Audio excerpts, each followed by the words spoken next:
नमस्कार जय जगन्नाथ। चलतु देखा आज स्मिता दीदी कौन रोषे कौन रोषे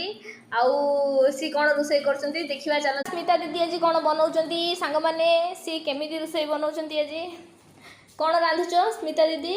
आज अंडा तरकारी भात आउ पांपड़ आमर तो स्मिता दीदी अंडा तरकारी पांपड़ बनइबे अरुआ भात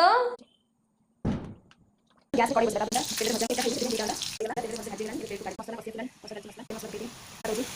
लगी आसलानी पानी देदवा